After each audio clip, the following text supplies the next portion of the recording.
Vote মৌসুমে অন্য সব চর্চাই এখন ফিকে। অলি গলি পাড়া মহল্লা সর্বদা এখন ভোট প্রচার, ভোট চর্চা। আসন্ন লোকসভা নির্বাচনের মুখে একাধিক ইস্যুকে সামনে রেখে জোরালো প্রচার চালাচ্ছে শাসক দল বিজেপি। অন্যদিকে বিভিন্ন ইস্যু নিয়ে সুর চড়াচ্ছে বিরোধী শিবির। রাজ্যের গ্রাম পাহাড় শহর শহরতলিতে দুই শিবিরের ভোট প্রচারে একে অপরের বিরুদ্ধে ঝাঁঝালো আক্রমণ এবং পাল্টা আক্রমণ যেন রোজকার রুটিন হয়ে দাঁড়িয়েছে। জাতীয় স্তরে লোকসভা নির্বাচনের বিভিন্ন ইস্যুকে ছাপিয়ে রাজ্যে এখন প্রাইম ফ্যাক্টর হয়ে দাঁড়িয়েছে জনজাতিদের উন্নয়ন ইস্যু। রাজ্যের উন্নয়নের পাশাপাশি জনজাতিদের উন্নয়ন নিয়ে একে অপরকে দোষারোপ করে সেই ভোট ব্যাংক নিজেদের দখলে আনতে মরিয়া দুই শিবির। বিজেপির প্রচার এবার এনডিএ 400 পার। অন্যদিকে বিরোধীদের ডাক গণতন্ত্র বাঁচাবার। পশ্চিম ত্রিপুরা আসনে বিপ্লব কুমার দেব এবং পূর্ব ত্রিপুরা আসনে কৃতি সিং দেববর্মার সমর্থনে বিভিন্ন জনসভায় মানুষের ব্যাপক উপস্থিতি প্রমাণ করছে বিরোধীদের চেয়ে প্রচারে অনেকটা এগিয়ে শাসক দল। অন্যদিকে বিরোধীদের অভিযোগ, এই মুহূর্তে শাসক দলের কর্মী সমর্থকরা হুমকি দিচ্ছে বিরোধী কর্মী সমর্থকদের এবং তাদের হুমকির জন্য জনসভায় অংশগ্রহণ করতে পারছে না বিরোধী অংশের মানুষ। বিরোধী কর্মী সমর্থকদের ভয় ভীতি প্রদর্শনের অভিযোগ করছে তারা, আর এর জন্য মানুষ নীরব বিপ্লবের মধ্যে এর জবাব দেবে বলে মনে করছেন ওনারা। তবে প্রাক্তন মুখ্যমন্ত্রী মানিক সরকার রাজ্যের দুটো লোকসভা আসনের ইন্ডিয়া মঞ্চের প্রার্থীদের জন্য প্রচার শুরু করতেই বিরোধীদের বাড়তি অক্সিজেন পেল বলে মনে করছে বিশেষজ্ঞ মহল। তবে ভোটের মুখে ভোটের নানান দিক নিয়ে আলোচনার মাধ্যমে রাজ্যের রাজনীতির হাল হকিকত বোঝার চেষ্টা করছি আমরা। নমস্কার, আমি দীপেন আর আপনারা দেখছেন নিউজ ভ্যানগার্ড। লোকসভা নির্বাচনের মুখে শাসক ও বিরোধীদের প্রচারের নানান দিক নিয়ে একটি গুরুত্বপূর্ণ টকশোতে আজ আমার সাথে রয়েছেন বিশিষ্ট বিজেপি নেতৃত্ব রানা ঘোষ এবং বিশিষ্ট বাম যুব নেতৃত্ব সুজিত ত্রিপুরা। দুজনকেই স্বাগত আজকের অনুষ্ঠানে। রানাবাবু, রাজ্যে বিজেপি এবার রেকর্ড ভোটে জয়ী হবে বলে আপনারা দাবি করছেন, কিসের নিরিখে এই দাবি করছেন আপনারা? নমস্কার।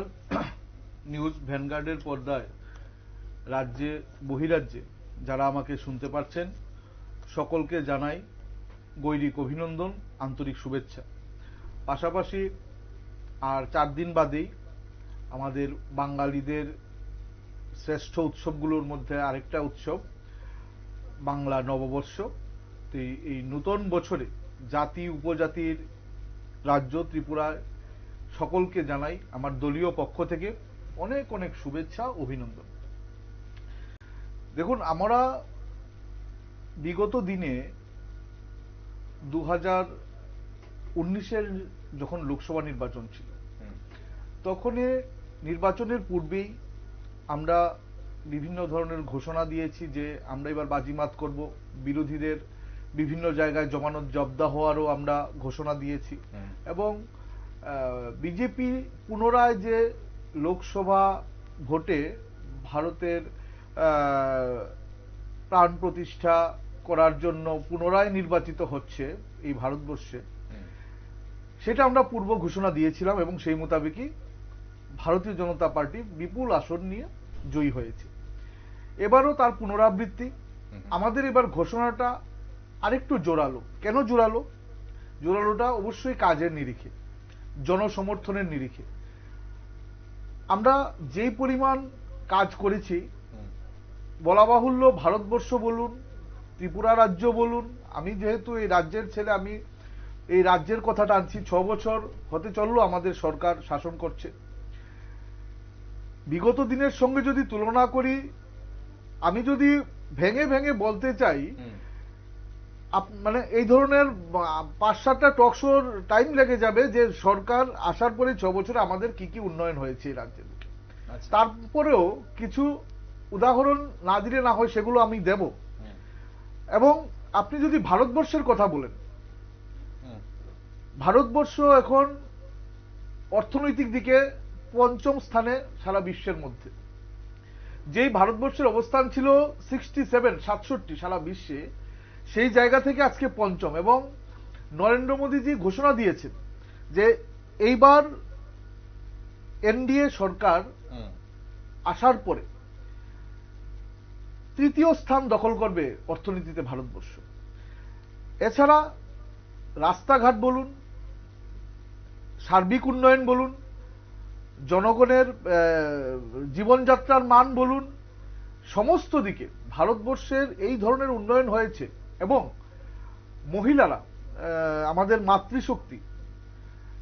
মাতৃশক্তির যে আস্থা বিশ্বাস আমাদের উপরে আছে, সেটা ভোট বাক্সে আমরা বারংবার আমরা দেখেছি, লক্ষ্য করেছি। মানে প্রতিবার ভোটে আপনি এক একবার ভোট থেকে এর পরের বার ভোটে বিশেষ করে মহিলাদের ভারতীয় জনতা পার্টির প্রতি আস্থা, মানে ভোটের পরিমাণ মানে বেড়েই চলছে। যত দিন যাচ্ছে মহিলাদের ভোটের পার্সেন্টেজ ভারতীয় জনতা পার্টিতে বেড়েই চলছে। বাড়বে নাই বা কেন? কারণ মহিলারা মায়েদের এই ভারতীয় জনতা পার্টি থেকে এই পরিমাণ তারা উপকৃত হয়েছে বিভিন্ন দিকে, আর্থিক, সামাজিক, তাদের জীবনযাত্রার মান বলুন, তারপর তাদের সুরক্ষা বলুন, সবচাইতে বেশি তাদের সুরক্ষা, সমস্ত কিছু নিয়ে তাদের জীবনযাত্রার মান এই পরিমাণে উন্নতি হয়েছে। তো এই সমস্ত কিছু নিয়ে আমাদের এটা বিশ্বাস যে আমরা এবার রেকর্ড ভোটে জয়ী হব। এবং তার পাশাপাশি যেরকম আমরা এই রাজ্যের বুকে ঘোষণা দিয়েছি যে আমাদের যেটা চেষ্টা যে বিরোধীদের যে বিগত দিনের ভোটের পার্সেন্টেজ, সেটা থেকে রাজ্যের জনগণ, গণদেবতারা তাদেরকে আরো বেশি পরিমাণে তাদেরকে এই রাজ্যের মাটি থেকে, ত্রিপুরা সুন্দরী মার পুণ্যভূমি থেকে তাদের যে নাম আছে, তাদের যে এই যে সিপিএম কংগ্রেসের মিলিত যে একটা জোট আছে, যেটা আমরা বিগত দিনে রাজ্যের বুকে তাদের একটা ছায়ার সঙ্গী হিসেবে তারা থাকতো, আর আজকে তারা একে অপরের সঙ্গে কাঁধে কাঁধ মিলিয়ে যেইভাবে রাস্তায় হাঁটছে, এই যে বিষয়টাকে রাজ্যের মানুষ ভালো নজরে দেখছে না। এবং তাদেরকে চিরতরে উৎখাত করার যে প্রয়াস, আমরা ডোর টু ডোর যাচ্ছি, আমরা দেখতে পাচ্ছি, প্রত্যেকের দরজায় আমরা কড়া নাড়ছি, তাদের যে অভিমত আমরা পাচ্ছি, সেটার নিরিখে আমরা বলছি যে এইবার একটা ইতিহাস সৃষ্টি করবে এই রাজ্যের জনগণ। বিশেষ করে আমি যেহেতু পশ্চিম আসনে আমার ভোট, আমি পশ্চিম আসনে আমি কাজ করছি, পূর্ব আসনেও কাজ করছি। তো পশ্চিম আসনের কথা যদি বলি, সত্যি পশ্চিম আসনে আপনারা দেখবেন, আমি তো এই টক শোতে নিউজ ভ্যানগার্ডে বরাবরই আসি, আমি আজকে এখানে বলছি যে ভারতীয় জনতা পার্টি পশ্চিম আসনের প্রার্থী আমাদের বিপ্লব কুমার দেব, যিনি প্রাক্তন মুখ্যমন্ত্রী ছিলেন, উনি একটা ইতিহাস সৃষ্টি করবেন এইবার এই রাজ্যের বুকে।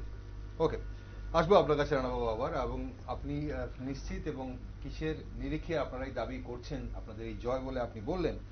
কাজের নিরিখে, উন্নয়নের নিরিখে, এবং দেশ এই মুহূর্তে অর্থনীতিতে পঞ্চম স্থানে রয়েছে এবং মানুষের জীবনযাত্রার মান উন্নয়ন হয়েছে বলেও আপনারা দাবি করছেন। এখন কথা হচ্ছে পাশাপাশি ইন্ডিয়া জোটকে মানুষ প্রত্যাখ্যান করবে, তার জন্য আপনাদের ভোট দেবে। সুজিত ত্রিপুরা রয়েছে আমাদের সাথে, বিশিষ্ট বাম যুব নেতৃত্ব। সুজিত, বিজেপি বলছে এবার 400 পার, এবং এই মুহূর্তে বিজেপির প্রতিনিধি আর যিনি এখানে রয়েছেন, রানাবাবু কি বললেন এতক্ষণ আপনি শুনলেন। রাজ্যের দুটো আসন সহ মানে ইন্ডিয়া মঞ্চের প্রার্থীদের জয় নিয়ে আপনি কতটা নিশ্চিত? প্রথমে নমস্কার। না, এটা তো সময়ে বোঝা যাবে, নির্বাচন হবে, নির্বাচন প্রক্রিয়ায়, যেহেতু ভারতবর্ষ একটা ডেমোক্রেসি কান্ট্রি, নির্বাচন অনুষ্ঠিত হবে, তারপরে ভোট হবে, ভোট প্রক্রিয়ার পরে রেজাল্ট হবে। যদি রেজাল্টের পর দেখা যাবে কতটুকু কি হয়। যদি 400 পারও যদি হয় তাহলে কংগ্রাচুলেশন জানাবো, অ্যাডভান্স যদি হয়ে যায়। তারপরে এটা তো রেজাল্টের পরে বোঝা যাবে মানুষ, জনগণ কি চাইছে বা কি নাই চাইছে না। কিন্তু এই সময়ে দাঁড়িয়ে ভারতবর্ষের প্রায় 27 থেকে 28টা যে একটা বিরোধী দলগুলো মিলিত হয়ে যে ইন্ডিয়া জোট গঠন করেছে, তো এখানের মধ্যে আজকে আমাদের ত্রিপুরা রাজ্যেও দুটো আসনে নির্বাচন অনুষ্ঠিত হচ্ছে বা হবে। 19 তারিখ প্রথম পশ্চিম আসনে নির্বাচন অনুষ্ঠিত হবে। তো এখানের মধ্যে বিশেষ করে আমাদের যারা জনজাতি অংশের বলুন বা ট্রাইবাল শিডিউল অংশের বলুন, যারা ছাত্র রয়েছেন, যারা যুবক রয়েছেন, তারা এই বিগত রাজ্যে এখন তো ট্রিপল ইঞ্জিনের সরকার হয়েছে নতুন করে। এর আগে তো আইপিএফ এবং বিজেপির সরকার ছিল। তো এই রাজ্যের কাজের নিরীক্ষে এবং পুরোপুরিভাবে দেশের এই সরকারের কাজের নিরীক্ষে তার বেকারের জন্য কতটুকু করতে পারেছেন, ছাত্রছাত্রীদের জন্য কি কি করতে পেরেছেন না পেরেছেন, সমস্ত সে উন্নয়নের বিষয়গুলো দেখে বিচার বিবেচনা করে আমি মনে করি এবারের যারা ত্রিপুরা রাজ্যের এবং ভারতবর্ষের যারা ছাত্র যুবরা রয়েছেন, বিশেষ করে যারা প্রথমবারের জন্য ভোট প্রদান করছেন, তারা নিশ্চিত এটা বিচার বিবেচনা করেই ভোট প্রদান করবেন। কেননা এই সময়ে টেকনিক্যাল সময়ে এসে দাঁড়িয়ে আমি ভাবি আমাদের রাজ্যের এবং দেশের সমস্ত যুব অংশের ছাত্রছাত্রীরা বলুন বা যারা বলুন, তারা অত্যন্ত অ্যাডভান্টেজ, তাদেরকে নতুন করে কিছু বুঝিয়ে বলার বা কোনো কিছু বলার প্রয়োজন বলে আমি মনে করি না। তারা দেখছে দেশের কি অবস্থা রয়েছে, কোন পরিস্থিতিতে রয়েছে।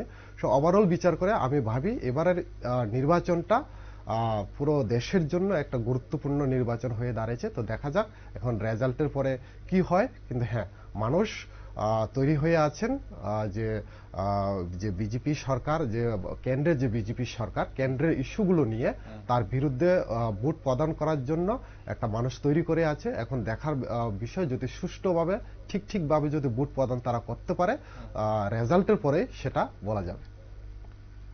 ওকে, আপনি শেষ পর্যায়ে বললেন যে সুষ্ঠুভাবে যদি মানুষ ভোট প্রদান করতে পারে। রানাবাবু, বিরোধীরা অভিযোগ করছে যে তাদের কর্মী সমর্থকদের ভয়ভীতি প্রদর্শন করা হচ্ছে এবং প্রচারে জনসভায় অংশগ্রহণ করতে দেওয়া হচ্ছে না, এমনকি প্রচার সজ্জা নষ্টেরও কিন্তু অভিযোগ করা হচ্ছে, সেটা লোকসভায় হোক বা উপনির্বাচনই হোক। দেখুন, আমি একে একে বলছি। আমার প্যানেলিস্ট সিপিএম থেকে ছাত্রনেতা সুজিত এক্ষুনি বলল 27-28টা বিরোধী দল। তো সুজিতকে আমি বলবো যে বিরোধী দলের সংখ্যাটা বোধহয় এখন 27-28 নেই, এটা 20-র নিচে নেমে গেছে।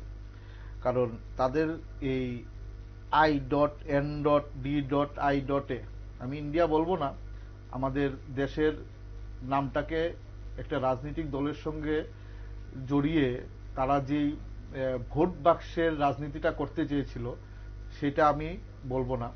তো এই যে জোট, ইন্ডি জোট, এই ইন্ডি জোটের যে বিরোধী দলের সংখ্যাটা এখন একটা 20-র নিচে নেমে গেছে, প্রথমত। দ্বিতীয়, উনি যে জনজাতি ছাত্রদের কথা বলেছেন, ইতিমধ্যে আপনারা সোশ্যাল মিডিয়া, নিউজ চ্যানেলের সঙ্গে যারা আপনারা জড়িয়ে আছেন, আপনারা দেখেছেন যে বিজেপির যুব নেতৃত্বরা এবং যুব সমাজ, যুব মোর্চা যুব চৌপাল নামে একটা রাজ্যভিত্তিক, অ্যাকচুয়ালি প্রোগ্রামটা সারা দেশ ভিত্তিক হয়েছিল, সারা দেশই হয়েছিল। তো আমি আমার রাজ্যের কথা বলবো, রাজ্যের বিভিন্ন জায়গায় আমরা যুব চৌপাল অনুষ্ঠিত করেছি এবং প্রত্যেকটা মন্ডলে তো করেছি, আমরা 4-5টা বুথ মিলে একত্রিত হয়েও এই যুব চৌপালটা করেছি। কি সেই যুব চৌপাল? যুব চৌপালটা হলো ভারতবর্ষের যে কৃষ্টি সংস্কৃতি, 100-150 বছর আগে ভারতের বিভিন্ন গ্রামে গঞ্জে, গ্রামকেন্দ্রিক ভারতবর্ষে বিভিন্ন সালিশি সভা হতো একটা গাছের নিচে গ্রামের, অথবা কোনো ঝোপঝাড়ের নিচে, অথবা ছন বাঁশ দিয়ে ছাউনি দেওয়া একটা ঘরের নিচে। তো সেটাকে আমরা অ্যাডপ্ট করে ভারতের কৃষ্টি সংস্কৃতির উপর বিশ্বাস রেখে আমরা সারা দেশে এই বার্তাটা দিয়েছি এবং প্রত্যেকটা জায়গায় যুবকরা বুথ ভিত্তিক, আমাদের রাজ্যে বুথ আছে বর্তমানে 3350টা, 49 ছিল, এটা এখন 50 হয়েছে। প্রত্যেকটা বুথে আমরা চেষ্টা করেছি, কিছু কিছু জায়গাতে আমরা পারিনি করতে, কোথাও কিছু বুথ মিলেও কাজ হয়েছে, যুবকরা জড়িত হয়ে একত্রিত হয়ে প্রোগ্রামটা করেছে। এবং আমি ব্যক্তিগত আমার কথা বলবো, জনজাতি যেই মন্ডলগুলো আছে, যেই কনস্টিটিউয়েন্সিগুলো আছে, প্রত্যেকটাতে আমি যেতে পারিনি, কিন্তু বেশিরভাগ জায়গা আমি নিজে গিয়ে তাদের সঙ্গে বিভিন্ন প্রোগ্রামে, যেটা যুব চৌপাল হয়েছে, আমি অংশগ্রহণ করেছি।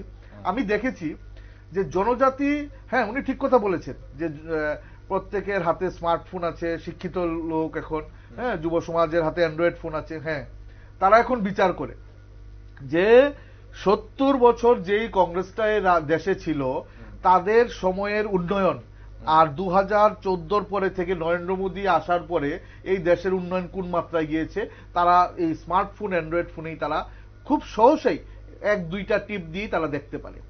পাশাপাশি এই রাজ্যের বুকে সিপিএম যে 25 বছর শাসন করেছিল তাদের সময়ের উন্নয়ন, হ্যাঁ, ত্রিপুরা রাজ্যের পরিচিতি ছিল 44 নম্বর জাতীয় সড়ক, একটাই জাতীয় সড়ক, আর মাত্র 6 বছরে এটা 6টা জাতীয় সড়কের নামকরণ করে ত্রিপুরা রাজ্যের মধ্যে এসছে। 16টা জাতীয় স্তরের রেল ত্রিপুরা রাজ্যে এসছে। ব্রডগেজ রেল লাইন কুমারঘাট থেকে সাবরুম অব্দি চলে গেছে। এত কিছু আমি বলতে চাইছি না, উনি বলছেন তাই বলছি। তো এগুলো ওই যে পরিবর্তনটা, এটা রাজ্যের যুবকরা স্মার্টফোন অ্যান্ড্রয়েডের মাধ্যমে খুব সহজেই দেখতে পারে, এবং এটা প্রমাণ আমরা পেয়েছি। আমরা নিউ ভোটার রেজিস্ট্রেশন প্রোগ্রাম করেছি আজ থেকে 2-3 মাস আগে। প্রত্যেকটা বুথ ভিত্তিক আমরা এই প্রোগ্রামটা করেছি। আমরা দেখেছি যুব সমাজ কিভাবে, কি পরিমাণে ভারতীয় জনতা পার্টির প্রতি আকর্ষিত হচ্ছে। আপনারা দেখে থাকবেন ইতিমধ্যে আমাদের যে পেজ আছে, আমাদের যুব মোর্চার পেজে কি পরিমাণ যুব সমাজ দলে দলে সিপিএম কংগ্রেস ত্যাগ করে বিজেপিতে জয়েন করছে। তো এটাকে বলে যুব সমাজের যে চিন্তাধারা, সেই চিন্তাধারা সঠিক দিশা। ঠিক আছে, তো এইবার বলছি, উনি বলেছেন সুষ্ঠুভাবে নির্বাচন। আপনারা হয়তো মনে আছে 2023-এর যে বিধানসভা নির্বাচন গেছে, সেই বিধানসভা নির্বাচনের যেদিন রেজাল্ট বেরিয়েছে, এদিন মেলার মাঠের সিপিএম অফিসের থেকে একটা প্রেস মিট করা হয়েছে, হ্যাঁ, সবাইকে মিডিয়াদের ডেকে। সেই প্রেস মিটে ওনারা স্পষ্ট বলেছেন যে নির্বাচন শান্তিপূর্ণ হয়েছে, কোথাও কোনো গন্ডগোল হয়নি, বিরোধীরা অবাধে ভোট দিতে পেরেছে, এই ধরনের উক্তি করেছে, এটা সকলের জানা আছে। এইবার ওরা কি বলেছে? ওরা বলেছে, এবার বলতে তো হবে 11টা সিট পেয়েছে। যেই সরকারটা 25 বছর শাসন করেছে, সেই সরকারটা 11টা সিট পেয়েছে। এডিসিতে একটা সিটও পায়নি। 19-এর লোকসভা নির্বাচনে তাদেরকে চিরতরে উৎখাত করেছে রাজ্যের মানুষ। তো তাদেরকে তো কর্মীদের বুঝাতে হবে যে কি কারণে এরকম রেজাল্ট হলো। এবার কি হয়েছে? হ্যাঁ, ভোট দিতে পেরেছে অবাধে, শান্তিপূর্ণ ভোট হয়েছে, কিন্তু মথা সিট দিয়েছে, সেই জন্য সিপিএম হেরে গেছে। মথা যদি সিট না দিত, ক্যান্ডিডেট না দিত, নির্বাচনে প্রতিদ্বন্দ্বিতা না করত, তাহলে সিপিএম আজকে জয়ী হতো। এই ধরনের উক্তি আমরা শুনেছি। তো আমি বলছি যে সুষ্ঠুভাবে যে উনি ভোটের কথা বলেছেন, সেটা ওদের মেলার মাঠ থেকে প্রেস করে বলা হয়েছে যে সুষ্ঠুভাবে নির্বাচন হয়েছে। 23-এর বিধানসভার কথা বলছি। এবার মথা যদি ভোটটা দিত, মানে গণতান্ত্রিক রাষ্ট্রে এখন সিপিএম কে জিজ্ঞেস করতে হবে কে সিট দেবে, কে ভোটে অংশগ্রহণ করবে, তাদেরকে জিজ্ঞেস করে অংশগ্রহণ করতে হবে। কি ধরনের অঙ্ক নিয়ে তারা বসে থাকে কর্মীদের আটকানোর জন্য, আমার অন্তত এটা জানা নেই। তো যাই হোক, আমি এটা নিয়ে বেশি বিস্তারিত কিছু আলোচনা করছি না। আমি এতটুকু বলতে পারি যে ভারতীয় জনতা পার্টির প্রত্যেকটা কার্যকর্তা, বিরোধী কেন, আমরা প্রত্যেকের ঘরে গিয়ে আমরা করা নাড়ছি যে তোমরা আসো, অবাধে ভোট দাও, নির্বাচন উৎসবের মেজাজে আমরা করতে চাই। আমাদের 2023-এর বিধানসভা নির্বাচনে যেইভাবে রাজ্যের মানুষ দলমত নির্বিশেষে, পাহাড়ি জনজাতি, সমতল প্রত্যেকটা জায়গায় মানুষ যেইভাবে অবাধে ভোট দিয়েছে, এবং রাজ্যে যেই পরিমাণ কেন্দ্রীয় পুলিশ বাহিনী এসছে, কেন্দ্রীয় ফোর্স এসছে, আমাদের নির্বাচন কমিশন, আমার বিশ্বাস সেটা তো আমাদের হাতে নয়, নির্বাচন কমিশন খুব সুন্দরভাবে। বিরোধীরা অভিযোগ করছে যে এই মুহূর্তে, এবার বলছি, আমি একে একে বলছি, ভোটদান নয় শুধু, আমি আমার শুরুর প্রক্রিয়া, প্রচারের জন্য কিন্তু বাধা দেওয়া হচ্ছে। আমার ভোটাধিকার হলো বনমালীপুরে। আমি বনমালীপুরের কথা বলছি। গত পরশুদিন রাত্রে কল্যাণীতে আমি আমাদের ছেলেদের নিয়ে কিছু ফ্ল্যাগ লাগিয়েছিলাম, কিছু আমাদের যে প্রার্থী আছেন শ্রদ্ধেয় বিপ্লব কুমার দেব, ওনার পোস্টার লাগিয়েছিলাম। নির্বাচনের বিধি নিষেধ মেনে যা যা করার দরকার, 6 ফুট অন্তর অন্তর গ্যাপ দিয়ে যা যা আছে নিয়ম কানুন, সমস্ত কিছু মেনে আমরা এখানে লাগিয়েছি। এগুলোর ফটো ভিডিও সব আমরা আপলোড করেছি, যেটা নিয়ম মেনে। ঠিক তার পরের দিন ভোরবেলা আমার মোবাইলে ফোন আসলো, দাদা আমরা তো সমস্ত ফ্ল্যাগ তুইলা ফেলাই দিছে, দাদা আমরা তো এই যে বিপ্লব দার যে ছবিটা আছে মুখটা ব্লেড দিয়ে জানি কাটতে হয়েছে, দেখা দামায় তাড়াতাড়ি। আমি তাড়াতাড়ি দৌড়ে গেলাম, গিয়া দেখি ঠিকই তো আমাদের প্রত্যেকটা পোস্টার, আমাদের যিনি প্রার্থী আছেন ওনার মুখ ব্লেড দিয়ে কাটা, আমাদের ফ্ল্যাগ একটাও নেই। কিছু ফ্ল্যাগ পেয়েছি, তাহলে অভিযোগ শুনুন, এই ধরনের ব্যতিক্রমী মস্তিষ্কের চিন্তাধারা, ব্যতিক্রমী ভাবমূর্তি, এইসব বিরোধীদের বিরুদ্ধাচরণ করবো, এটা স্বাভাবিক, কিন্তু এই ধরনের নোংরা বিরোধিতা সেটা আমরা সিপিএম এর থেকে আশা করতে পারি, আর কারোর থেকে আশা করি না আমরা এটা। আর এখন তো দুই ব্যতিক্রমী চিন্তাধারার মানুষ একসঙ্গে হয়েছে, হ্যাঁ, দুজনেই ব্যতিক্রমী। কারণ সিপিএম এর যিনি ক্যান্ডিডেট আছেন রাজেন্দ্র রিয়াং, উনার মাথায় দেখি কংগ্রেসের টুপি, উনি মিছিল করছেন। আমাদের কংগ্রেসের যিনি প্রার্থী হয়েছেন পশ্চিম আসনে আশিস শাহ, উনার মাথায় দেখি সিপিএম এর হাতরাগাছির টুপি, উনি মিছিল করছেন, পেছনে সিপিএম এর পোস্টার। তো এই হলো তাদের নীতি আদর্শ। তো এই নীতি আদর্শ রাজ্যের মানুষ, আমাদের শিক্ষিত সমাজ, রাজ্যের মানুষ, প্রচন্ড শিক্ষিত ত্রিপুরা রাজ্যের মানুষ, রাজনৈতিক প্রিয়, তারা সেটা লক্ষ্য করেছে, তারা সেটা প্রতিনিয়ত দেখছে যে এই রাজ্যের বুকে সিপিএম কংগ্রেসের এই যে এটা মানে আমার নোংরা রাজনীতি, সেটা একদম এই রাজ্যের মানুষ এবার চিরতরে উৎখাত করবে, সেটা আমার বিশ্বাস। ওকে, প্রণববাবু, আপনি বলছেন নোংরা রাজনীতি, আপনি বলছেন বাম প্রার্থীর মাথায় আপনি দেখেছেন কংগ্রেসের টুপি এবং কংগ্রেস প্রার্থীর মাথায় আপনি দেখেছেন বাম টুপি। সুজিতবাবু, আপনার কিছু বলা আছে? জোট, আপনাদের জোটকে নোংরা জোট বলে এবং অশুভ জোট বলে কিন্তু শাসক দল বারবারই কটাক্ষ করছে। আর পাশাপাশি এই যে ভয়ভীতি দেখানোর কথা থেকে আপনারা অভিযোগ করছেন এবং গতকালকে দেখা গেছে যে সিপিআইএম এর পশ্চিমাঞ্চল থেকে খুব সম্ভবত একটি প্রেস কনফারেন্সও করা হয়। এক্ষুনি রানাবাবু অভিযোগ করলেন যে এই ধরনের প্রচার সজ্জা নষ্ট করা আপনাদের তরফ থেকেও করা হচ্ছে, বিরোধী তরফ থেকে করা হচ্ছে। হ্যাঁ, না, কারোর প্রচার সজ্জা নষ্ট করা বা সেটা সরকার পক্ষের হোক বা বিরোধীর পক্ষ হোক, এটা মোটেই শুভাকাঙ্ক্ষী নয়। আমি অন্তত ব্যক্তিগতভাবে এটাকে আমি কখনোই সমর্থন করি না। আর যদি এরকম হয়েই থাকে, সেটা সরকার পক্ষেরও হোক বা বিরোধী পক্ষের হোক, তার বিরুদ্ধে এগেইনস্টে অ্যাকশন নেওয়া প্রয়োজন বলে আমি মনে করি। যেহেতু আমি যুব সংগঠনের সঙ্গে বা ছাত্র সংগঠনের সঙ্গে জড়িত, যারা ইয়াং জেনারেশনরা ত্রিপুরা রাজ্যের বা পলিটিক্সকে ভালোবাসে, পলিটিক্সের দিকে, রাজনীতিকের দিকে অগ্রসর হয়, তাদের জন্য হয়তো বা এটা ভবিষ্যতের জন্য একটা ভালো এক্সাম্পল হবে। যেটা বললেন উনি যে এই যে জোটের কথা, যেটা আপনিও বললেন আমাকে, এটা অবাক করার বিষয় এটা হলো যে বিজেপির স্লোগান হলো এক ত্রিপুরা শ্রেষ্ঠ ত্রিপুরা, আইপিএফটির স্লোগান আলাদা রাজ্য, ত্রিপুরা মথার স্লোগান আরেকটু বড় আলাদা রাজ্য, গ্রেটার ত্রিপুরাল্যান্ড। কিন্তু তারা আজকে তিনটা দলই মোটামুটি একটা অ্যালায়েন্স হয়ে সরকার গঠন করছে প্রথমত।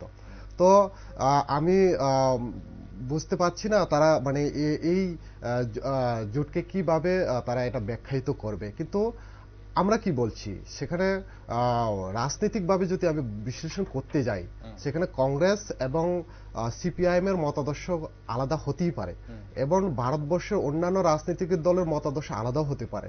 কিন্তু বর্তমানের পরিস্থিতিতে ভারতবর্ষের যে আমরা বলছি যে গণতন্ত্র অধিকারের কথা বলছি বা সংবিধান রক্ষা করার যে আমরা স্লোগানকে সামনে নিয়ে, ছাত্রছাত্রীদের, যুবকদের বেকার কর্মসংস্থানের স্লোগানকে সামনে নিয়ে, শিক্ষা বাঁচানোর যে স্লোগানকে সামনে নিয়ে আমরা মানুষের কাছে পৌঁছানোর চেষ্টা করছি।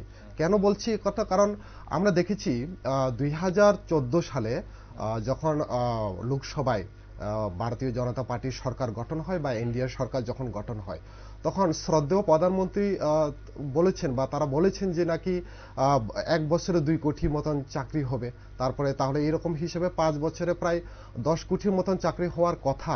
কিন্তু সেটা কতটুকু চাকরি হলো, যে বিগত 2014 থেকে কতটুকু চাকরি হলো, সেটা এখন দেখার বিষয়। সেখানে আরো বললেন, উনি কি বললেন যে ডক্টর স্বামীনাথন কমিশন যে কৃষি বিলের কথাও এখানে উল্লেখ রয়েছে, যেখানে বলা হয়েছে যে মিনিমাম তাদের যে কৃষকের ন্যায্য মূল্য দেওয়া হবে। বিশেষ করে আমি যদি ট্রাইবাল এরিয়ার বলি বা জনজাতি এরিয়াগুলির কথা বলি, যেখানে জুম চাষ করেন, তাদের মিনিমাম একটা, তারা জুম চাষের করার পরে যে তাদের ন্যায্য একটা পাওনা, সেটা প্রদান করা হবে। কিন্তু আমরা কি দেখছি, বর্তমানে যে কৃষকের কালো আইন, যে তিনটা কৃষক আইন করলো, পরবর্তী সময়ে তিনি এটা উইথড্র করতে বাধ্য হলেন, যে কৃষকদের যে দিল্লি যন্তর মন্তরের প্রায় 100 দিন মতন সেখানে একটা তাদের অমরণের মতন একটা অনশন করার ফলে তিনি এটাকে উইথড্র করলেন।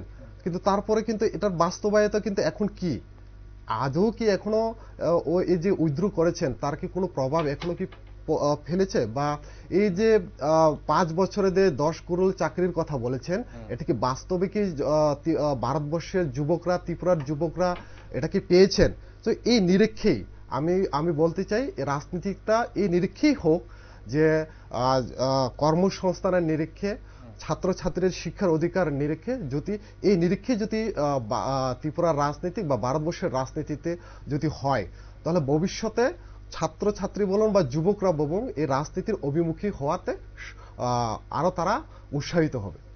ওকে, সুজিতবাবু, আপনার কাছে আমি আরেকটা প্রশ্ন নিয়ে আসি, তারপর আমি রানাবাবুর কাছে যাবো। রানাবাবু, নিশ্চয়ই আপনি যে কথাগুলো সুজিতবাবু বলছেন সেগুলো নোট করেছেন। এবারে নির্বাচনে জনজাতি ভোট একটা প্রাইম ফ্যাক্টর বলে মনে করছেন বিশেষজ্ঞ মহল। সুজিতবাবু, এখন জনজাতিরা আপনাদের পক্ষে রায় দেবে কেন? মানে ইন্ডিয়া মঞ্চের পক্ষে, রাজ্যে জনজাতিরা ইন্ডিয়া মঞ্চের পক্ষে রায় দেবে কেন বলে আপনাদের মনে হয়? না, এটা যদি আমি বলতে গেলে তাহলে আপনার টক শোতে আমি অনেকবার ইতিহাস নিয়ে আলোচনা করেছি। তো আমি মনে করি আজকে ইতিহাস নিয়ে আলোচনা করার ইতিহাস না, এই মুহূর্তে দাঁড়িয়ে বর্তমান অবস্থান যেটা মানে এটা বললে তো অনেকটা লম্বা হয়ে যাবে। কিন্তু দেখুন, ত্রিপুরা রাজ্যের যদি আমি কথা বলি, বিশেষ করে আমরা ত্রিপুরাসার অংশের কথা বলি, যদি যে আমলে যদি ডেভেলপমেন্ট হয়ে থাকে, তাদের ভাষার বিকাশ বলুন, কালচারের বিকাশ বলুন, ওভারঅল যদি বিকাশের কথা বলি, একমাত্র বামফ্রন্ট সরকারের আমলেই কিন্তু আমাদের যারা জনজাতি ভাই বন্ধুরা রয়েছে বা ত্রিপুরাসা রয়েছেন, তাদের ভাষা থেকে শুরু করে কৃষ্টি কালচার অব্দি কিন্তু ডেভেলপমেন্ট হয়েছে। কিন্তু কখনো এটা হয়নি যে কোনো ধর্মের ভিত্তিতে অন্তত কোনোদিন ত্রিপুরাসাদের বিরোধ কখনো করতে বা শুনতে অন্তত 25 বছরের সরকারের আমলে অন্তত আমরা দেখতে পাইনি, যেটা বিগত আমরা এই 6 বছরের আমলে আমরা দেখতে পেয়েছি। যেমন এক্সাম্পল যদি আমি ধরি, কিছুদিন আগে আমরা দেখতে পেলাম জনজাতি সুরক্ষা মঞ্চ নামে একটা মঞ্চ তৈরি হলো, যেখানে যারা এসটি খ্রিস্টান রয়েছে তাদেরকে এসটি থেকে বাদ করে দেওয়া তাদের দাবি হলো। এরকম অনেক কিছু রয়েছে। যেমন মহারাজা বীর বিক্রম এয়ারপোর্ট থেকে একটা সময় যেখানে ককবরক ভাষা দিয়ে অ্যানাউন্সমেন্ট হতো, আজকে এখানে হচ্ছে না। যেখানে Tripura university, common university entrance test নিয়ে 300 জন মতন ছাত্রছাত্রীরা যারা সেখানে পড়াশোনা করার একটা সুযোগ পাচ্ছিল, সেটাও হঠাৎ করে যে নিউ এডুকেশন পলিসি যে আইনটা তারা তৈরি করেছিল কেন্দ্রীয় সরকার, এর মাধ্যমে তারাও এটা নিয়ে পড়াশোনা করতে তারাও এটা বিপর্যস্ত হয়ে পড়ছিল। তো এই আমি যদি বলতে গেলে আপনাকে প্রথমেই বলেছি, যদি এই যে 25 বছর বলুন বা বামফ্রন্ট আমলেই যদি আমি জনজাতিদেরই শিক্ষার বলুন, ভাষার বলুন, যে ককবরক ভাষা একমাত্র আমাদের মাতৃভাষা, প্রধান ভাষা, যেরকম বাঙালি ভাই বন্ধুদের বাংলা ভাষা, তেমনি আমাদেরও ককবরক ভাষা, সব ভাষাকে শ্রদ্ধা করে ককবরক ভাষাকে যে 1978 সালে প্রথম বামফ্রন্ট সরকার গঠন হওয়ার পরে 1979-এ প্রথমে স্বীকৃতি প্রদান করেছিল। তো ককবরক ভাষা বলুন, আজকে ককবরক ভাষা আপনি ক্লাস 1 থেকে শুরু করে মাস্টার পর্যন্ত আপনি করতে পারেন। তো এই সুযোগটুকু অন্তত আমি মনে করি এই সময়কালে পেয়েছে, যেটা বিগত যদি আমি বলি 6 বছরে যদি আমি কথা বলি পড়াশোনার ক্ষেত্রে, যেটা আমি বললাম ককবরকের কথা, আজকে বিদ্যাজ্যোতি প্রকল্প নামে যদি আমি একটা প্রথমে ককবরক সাবজেক্টকে বাদ দেওয়ার একটা প্রচেষ্টা, সেখানে বাংলা ভাষাকেও সেখানে বাদ দেওয়ার একটা প্রচেষ্টা হয়েছিল, যে বিদ্যাজ্যোতি যেহেতু একটা বেসরকারি করণের একটা প্রচেষ্টা সেখানে হয়েছিল যে বিদ্যাজ্যোতি প্রকল্পের নামে। তো ওভারঅল যদি দেখি আমি ভাবি যে বর্তমানে যারা ত্রিপুরাসা যুব সম্প্রদায় রয়েছেন, তারা অন্তত এবার অন্তত যে সিপিআইএম এর যারা ক্যান্ডিডেট রয়েছেন বা ইন্ডিয়া জোটে যারা সমর্থন রয়েছে, নিশ্চিত তাদেরকে সমর্থন করবে। ওকে, রানাবাবু, প্রথমত আমার প্যানেলের শুরু থেকে আমি বলি, উনি বলেছেন কেউ বলছে এক ত্রিপুরা শ্রেষ্ঠ ত্রিপুরা, কেউ বলছে গ্রেটার ত্রিপুরাল্যান্ড। বিজেপি কি কোথাও জোট হবার পরে এক ত্রিপুরা শ্রেষ্ঠ ত্রিপুরার যে আমাদের স্লোগান আছে, এক ভারত শ্রেষ্ঠ ভারত, সবকা সাথ সবকা বিকাশ, আমাদের এই স্লোগান থেকে আমরা কোথাও নড়েছি না? আমরা বলেছি যে এটা আমাদের এখন আর স্লোগান না। গ্রেটার ত্রিপুরাল্যান্ডের স্লোগান কে দিয়েছে? ত্রিপুরা মোথা দিয়েছে। ত্রিপুরা মোথা কি কোথাও বলেছে আমাদের এখন থেকে গ্রেটার ত্রিপুরাল্যান্ডের স্লোগান আর নেই, আমরা এখন থেকে গ্রেটার ত্রিপুরাল্যান্ড আর মানছি না? কোথাও বলেছে? তো এই ধরনের আমি বলছি বিভ্রান্তিমূলক কথা একমাত্র সিপিএমই বলতে পারে। তো আমরা আমাদের যে স্লোগান আছে, আমাদের মতাদর্শ আলাদা, আমাদের চিন্তাধারা আলাদা, আমাদের ভাবমূর্তি আলাদা। আমরা কি করেছি? আমরা জোট হয়েছি। জোট হয়ে আমাদের যেমন শারিক দল আছে আইপিএফটি থেকে একমাত্র যিনি জয়ী হয়েছেন শুক্লাচরণ নোয়াতে, ওনাকে আমরা মন্ত্রী বানিয়েছি। তো বিজেপির ভাবমূর্তি, বিজেপির চিন্তাধারা হলো এরকম নয় যে আমরা পারতাম যে একমাত্র আইপিএফটি আমাদের জোট সঙ্গী তাকে আমরা কেন মন্ত্রী বানাবো? দরকার নেই। আমরা জোট সঙ্গীকে যথেষ্ট প্রায়োরিটি দিচ্ছি। আমরা মতার সঙ্গে আমরা জোট হয়েছি, দুইজন মন্ত্রী বানিয়েছি আমরা বিজেপির আমাদের পদ্মফুল চিহ্নে কৃতি সিংদেব বর্মন উনি লড়ছেন। এই হলো আমাদের যে সিস্টেম, আমাদের সিস্টেমের বাইরে আমরা কখনো কথা বলি না। আমাদের যে স্লোগান আছে, সুজিতবাবু যেটা বলছিলেন যে আপনারা যখন বলছেন যে কংগ্রেস এবং বামফ্রন্ট দুটো আলাদা ভিন্ন মতাদর্শের দল একসঙ্গে এখন স্বার্থের জন্য জোট করছে, অশুভ জোট করছে, তখন উনিও বললেন যে আপনাদেরও তো স্লোগান আলাদা, মানে আপনাদেরও মতাদর্শ আলাদা, কেন বাকি যে দুটো দল আপনাদের বাদ দিলে আপনারা চাইছেন এক ত্রিপুরা শ্রেষ্ঠ ত্রিপুরা, অখণ্ড ত্রিপুরা, এবং ওনারা চাইছে আলাদা রাজ্য, কেউ বলছে ত্রিপুরাল্যান্ড, কেউ বলছে গ্রেটার ত্রিপুরাল্যান্ড, এবং আপনি এক্ষুনি বলে তাদের দাবি ওনারা ছাড়েননি। তাহলে সেই জায়গায় ছাড়েননি, ছেড়ে দিয়েছে, আমি কথা বলিনি। আমি বলেছি কোথাও কি বলেছি আমরা গ্রেটার ত্রিপুরাল্যান্ডে আমরা দাবি থেকে সরে গিয়েছি? না, কোথাও কি আমরা বলেছি?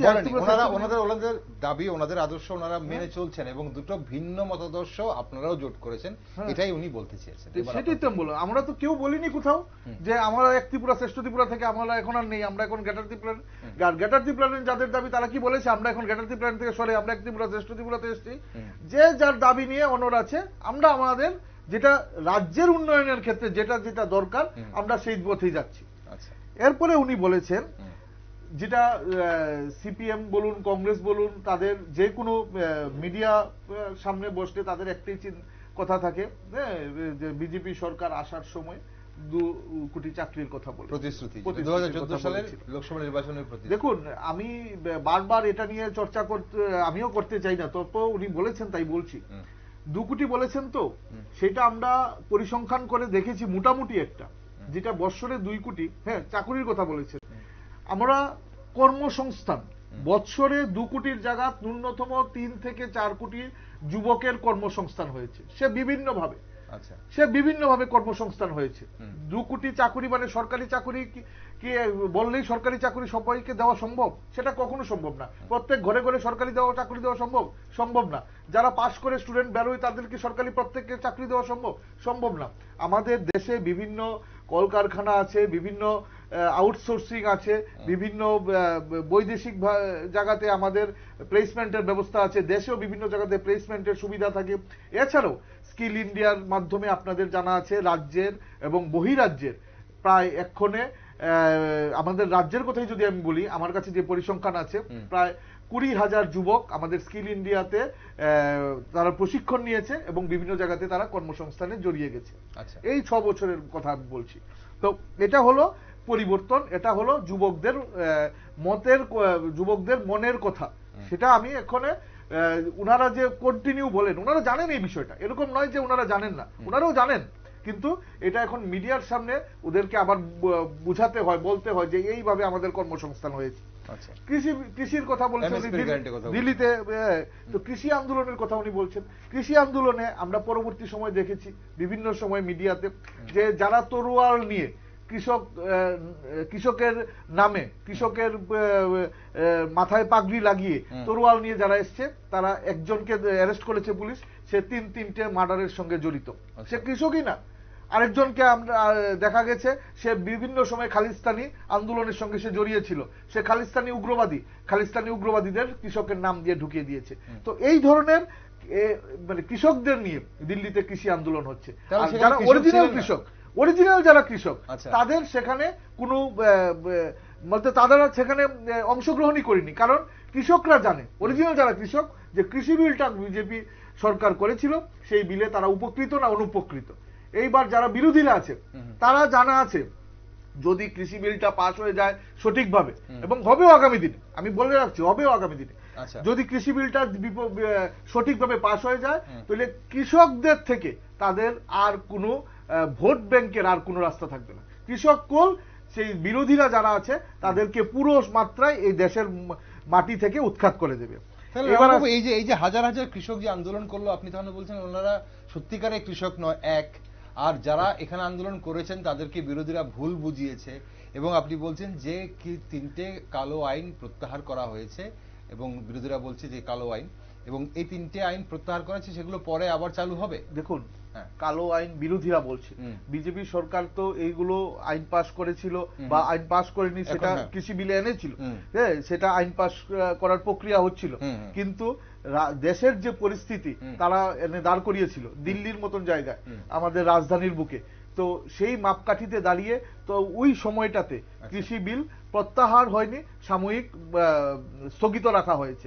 কিন্তু কৃষক, আমি যেটা বলছি যে অরিজিনাল যারা কৃষক, আপনারা দেখে থাকবেন যে যেই কৃষকটা তলোয়ার হাতে নিয়ে মারার উদ্যত হয়েছিল, সে তিনটে খুনের আসামি, খালিস্তানি উগ্রবাদী সেই কৃষক। ঠিক, আপনি বলেছেন। ঠিক আছে, তো এই হচ্ছে কৃষক আন্দোলনের একটা ভাবমূর্তি।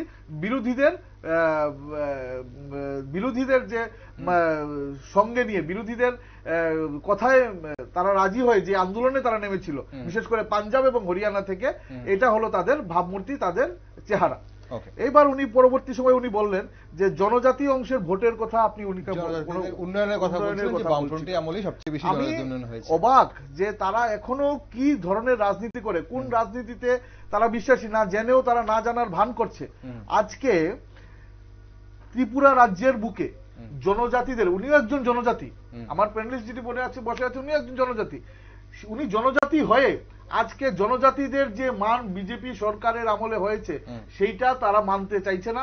আর তারা জানে সেটা যদি তারা মেনে নেয়, তাদের নেতৃত্বরা যারা মেলার মাঠের বড় বড় চেয়ার দখল করে আছে, তাদের ওই মেলার মাঠের যে অফিসটা আছে সেটাও আর থাকবে না। কেননা এই রাজ্যের বুকে গত 6 বছরে যদি সবচাইতে বেশি কোনো জাতির উন্নতি হয়ে থাকে, সেটা হলো জনজাতি।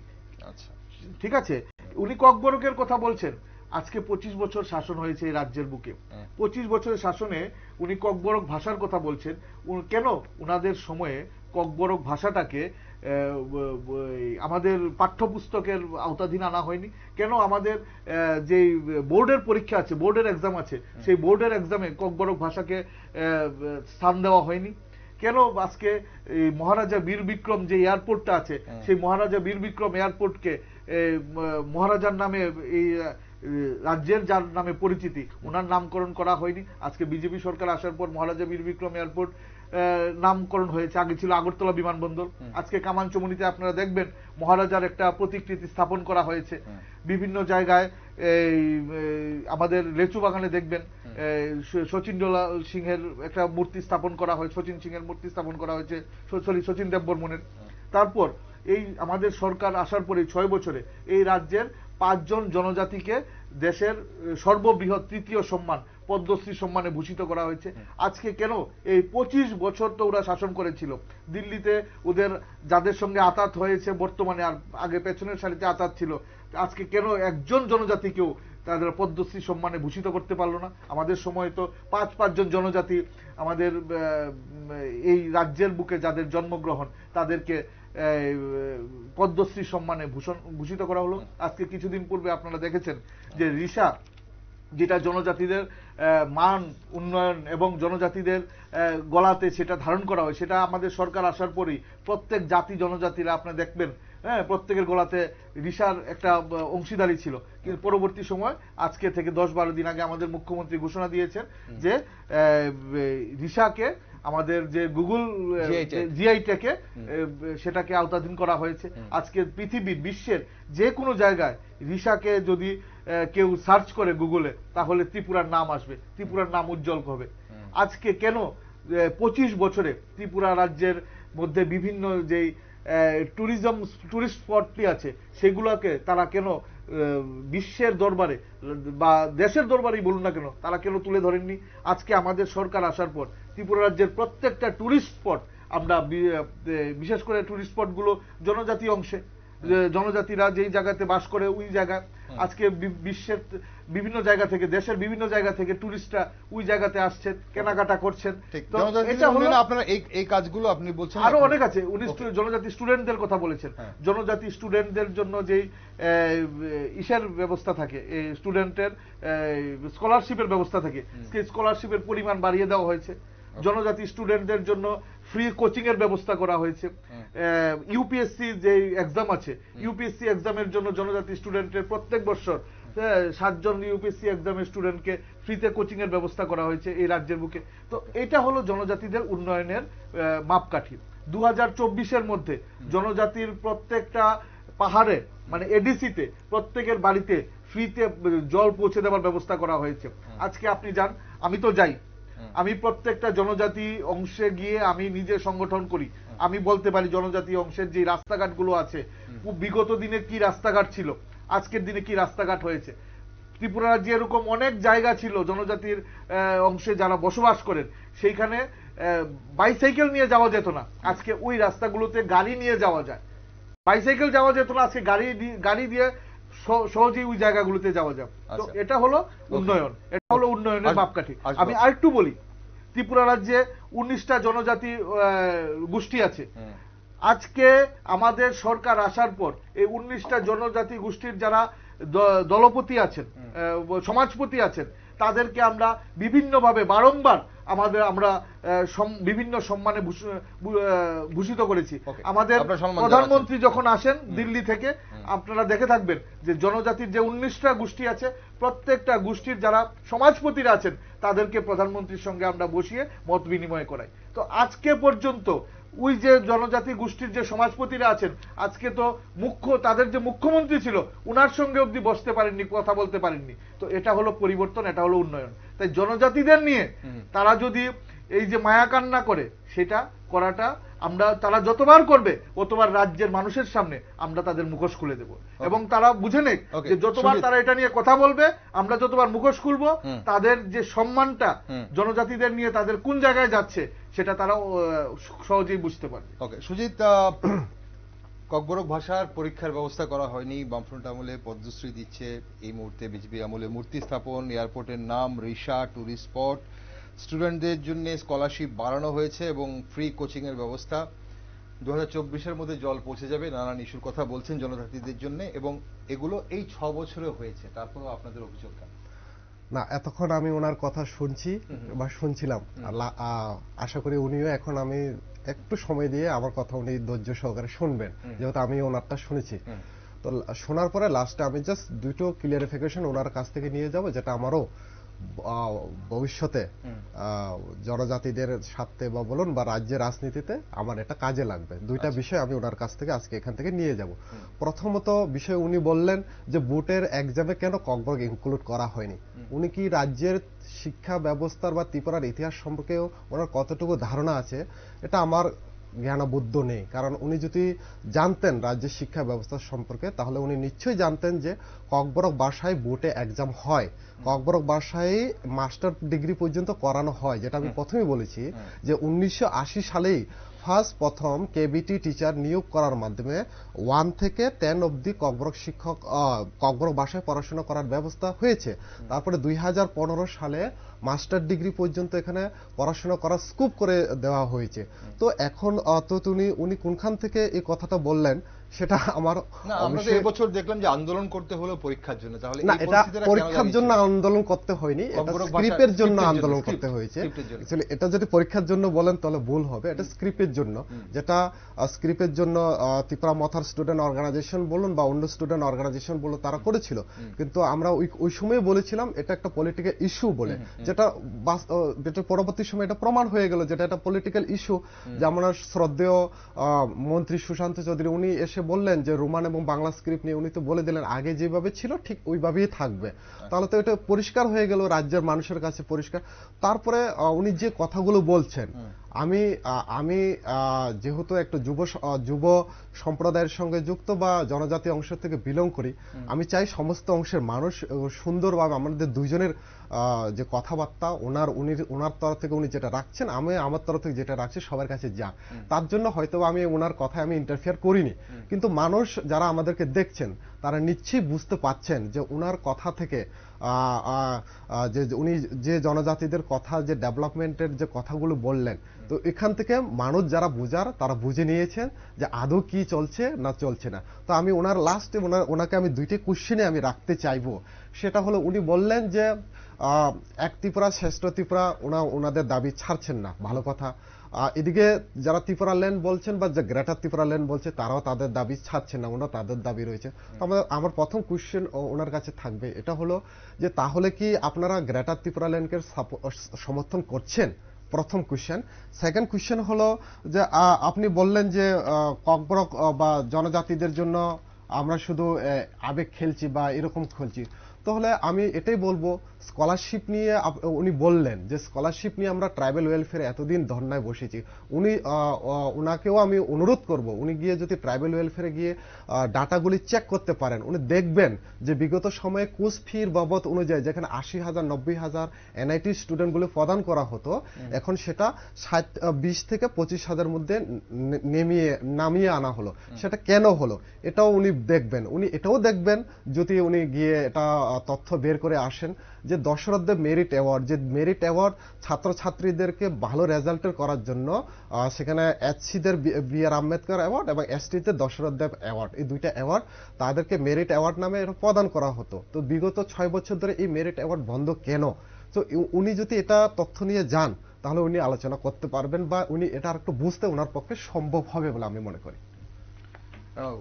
দেখুন, প্রথম বিষয় হলো গ্রেটার ত্রিপুরা ল্যান্ডের যে সমর্থন। আমি এখানে একবারও বলেছি কোথাও যে বিজেপি গ্রেটার ত্রিপুরা ল্যান্ড সমর্থন করেছে বা ত্রিপুরা মথার যারা আছে তারা এক ত্রিপুরা শ্রেষ্ঠ ত্রিপুরার স্লোগান তারা দিচ্ছে, আমি তো একবারও বলিনি। আমি বলেছি যে বিজেপি যেই মতে ছিল এক ত্রিপুরা শ্রেষ্ঠ ত্রিপুরা এবং আমরা এক ভারত শ্রেষ্ঠ ভারত, সেই মতেই আমরা আছি। ত্রিপুরা মথা যারা আমাদের সঙ্গে শারিক দল হয়েছে, তারা তাদের যে মতাদর্শ ছিল যে গ্রেটার ত্রিপুরা ল্যান্ড, সেটা থেকে তো তারা একবারও বলেনি যে আমরা গ্রেটার ত্রিপুরা ল্যান্ডকে যে আমাদের স্লোগান ছিল সেটা থেকে আমরা সরে গিয়েছি। যে যার মতাদর্শে আছে, কিন্তু এইটা নিয়ে যে বিজেপি গ্রেটার ত্রিপুরা ল্যান্ডকে সমর্থন করে কি না করে সেটা দেখুন, সেটা এই টক শোতে বসে একটা নিউজ চ্যানেলের, সেটা আপনার আমার বিষয় না, সেটা দিল্লিতে বসে আইন পাশ করে হ্যাঁ সেটা করতে হবে। বিভিন্ন রাজ্যের আরো এর ধরনের অনেক দাবি আছে, সেটা আপনার আমার ভাবার বিষয় না। আমাদের কথা কি? আমাদের কথা হলো কার মতাদর্শ কি, কার আদর্শ কি, হ্যাঁ সেটা নিয়ে আমাদের কথা ছিল। আরে মতাদর্শ আদর্শের কথা যদি থাকে, আজকে 2024 সালের আজকের পত্রিকায় একটা কার্টুন এসেছে, যেটা মানিক সরকার এক সময় যখন মুখ্যমন্ত্রী ছিলেন তখনকার একটা কার্টুন। সেই কার্টুনে লেখা আছে যে সিপিএম এর কালো দিনগুলো ফিরিয়ে দিক, কংগ্রেসের যে জোট জমানোর কালো দিনগুলো ফিরিয়ে দিক, এই ধরনের একটা কার্টুন এসছে। সেটা একটা পত্রিকায় দেখলাম আজকে পুনরায় ওই ডেটের ছাপিয়ে তারপর আবার ওটা পুনরায় আজকে প্রিন্টিং করেছে একটা পত্রিকায় দেখলাম। তো এই যে সিপিএম এর যে একটা আদর্শ ছিল, তাদের যে একটা ভাবমূর্তি ছিল, হ্যাঁ যে কংগ্রেসের কালো দিন জোট জমানাকে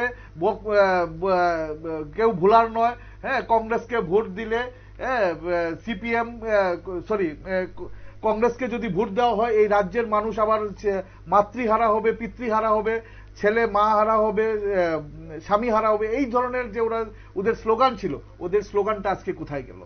ওদের এই কংগ্রেসের সেই কালো হাত ভেঙে দিন, গুড়িয়ে দিন, এই ধরনের স্লোগান কোথায় গেল? তো ওরা যে আমাদের এক ত্রিপুরা শ্রেষ্ঠ ত্রিপুরা আর গ্রেটার ত্রিপুরা ল্যান্ডের কথা বলছেন, ওদের স্লোগানটা কি হলো?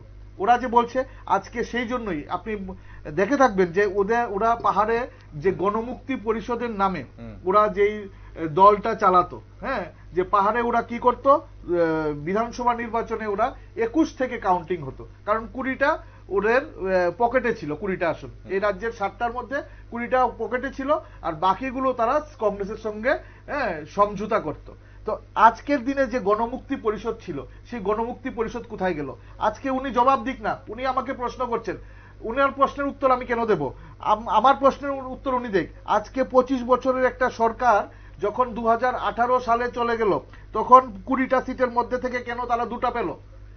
ঠিক তার পরবর্তী সময় যে এডিসি নির্বাচন, যে এডিসিতে ওরা গর্ব করত সেই এডিসির 28টা সিটের মধ্যে কেন তারা একটাও পেল না? রানাবাবু, পরবর্তী সময় যে লোকসভা নির্বাচন হলো, সেই লোকসভা নির্বাচনে এই রাজ্যের মানুষ কেন তাদেরকে এই রাজ্য থেকে উৎখাত করলো?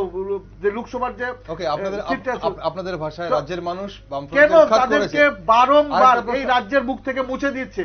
তারা জবাব দিক না। তারা যে জনজাতিদের নিয়ে বলছে, জনজাতিদের কথা যে বলছে, জনজাতি অংশের মানুষরা কেন এডিসি নির্বাচনে, বিধানসভা নির্বাচনে, লোকসভা নির্বাচনে তাদেরকে বারংবার এই রাজ্য থেকে দুমড়ে মুচড়ে ফেলে দিয়েছে? জবাব দিক উনি। প্রথম প্রশ্নের উত্তর আমরা পেয়ে গেছি। দ্বিতীয়, উনি স্কলারশিপের কথা বলছিলেন। স্কলারশিপের পয়সা বা কমে গেছে, স্কলারশিপ কমে গেছে, টাকা কমিয়ে দেওয়া হয়েছে এবং 6 বছর ধরে একটি দশরথ দেব মেরিট অ্যাওয়ার্ড যেটা আছে সেটা বন্ধ আছে, এই অভিযোগ উনি করেছেন। এগুলো কেন বন্ধ আপনাকে দেখতে বলেছে? দেখুন, এই যে মেরিটের বিষয় আছে, আমি যতটুকু জানি এই যে নার্সিং স্কলারশিপ আছে, নার্সিং স্কলারশিপ আগে থেকে 20,000 টাকা বেড়ে গিয়েছে। আচ্ছা, এইবার দশরথ দেবের যে মেরিটের বিষয়টা আছে সেইটা আমি দেখবো যে উনি এখানে বসে কি ভুল ব্যাখ্যা দিচ্ছেন না ওনার আদতেও জানা আছে কিনা এই সম্বন্ধে।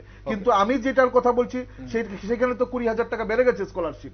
তো উনি কোনটার কথা বলছেন উনি বলেছেন, আমারটা আমি বলছি, আমিও তো আরেকটার কথা বললাম। ওইখানে তো 20,000 টাকা বেড়ে গেছে, ওই জায়গাতেও তো 20,000 টাকা বেড়ে গেছে। আপনি বলছেন বেড়েছে, আপনি বলছেন নার্সিং এ। আমাকে এতটুকু জবাব দিন, উনি যে জনজাতিদের নিয়ে আজকে টক শোতে প্রথম থেকে শেষ পর্যন্ত কথা বললো, উনি নিজে একজন জনজাতি, বারে বারে কেন জনজাতিরা ভোটের বাক্সে ওদেরকে এই রাজ্যের বুক থেকে সরিয়ে দিতে চাইছে জনজাতিরা?